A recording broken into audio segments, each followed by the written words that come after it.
En ce mardi 27 septembre se tenait à Dijon la manifestation nationale des bâtons dans les roues organisée par l'Association des paralysés de France.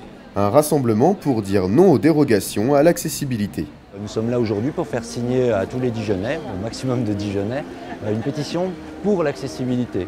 Parce qu'un décret de loi est sorti il y a quelques temps, la loi Paul Blanc, qui tente à autoriser des dérogations pour l'accessibilité dans la construction des bâtiments neufs.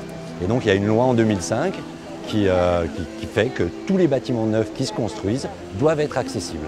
Et on se bat pour ça. Et en 2015, tous les lieux devront l'être.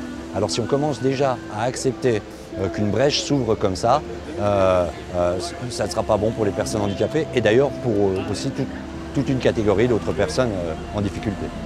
Une pétition pour faire pression sur le gouvernement et surtout montrer l'intérêt des valides pour les handicapés, une cause pour rassembler et unir, mais aussi pour rattraper le retard pris par notre pays en matière de prise en charge des handicapés. De toute façon, vous savez, la France a déjà beaucoup de retard sur le plan accessibilité. Hein. On est un des pays modernes les plus en retard. Parce que quand vous prenez l'Allemagne, quand vous prenez l'Angleterre, quand vous prenez les États-Unis ou la Hollande, ils ont fait déjà un pas en avant beaucoup plus que nous. Nous, ici, là, on est encore au premier balbutiement de l'accessibilité. Et si on revient en arrière, eh ben, on ne s'en sortira jamais. Déjà, vous savez, en 2005, on s'est battu pour qu'il y ait une date butoir, parce que les députés nous avaient enlevé la date butoir de 2015, c'est-à-dire que ça allait être accessible, mais on ne savait pas quand. Donc si on enlève la date butoir déjà, ça veut dire que rien ne bougera. Et si maintenant on met des dérogations à tort ou à travers, eh ben, c'est pareil, ça a le même résultat. Donc je sais que la période est difficile, bon, mais de toute façon, si on ne fait rien, eh ben, dans 20 ans, vous savez, les périodes favorables, on verra après la guerre, mais c'est vrai qu'il n'y en a jamais trop, hein, donc c'est pas une raison.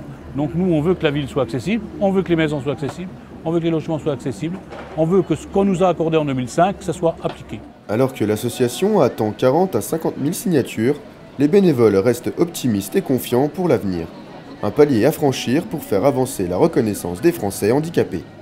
On croit, nous on croit dans les gens, on croit dans le système, on veut lui faire confiance et on pense que oui, justement, ça va aboutir. Justement, si les gens se mobilisent, je pense que ça aboutira. Une réaction? Un témoignage?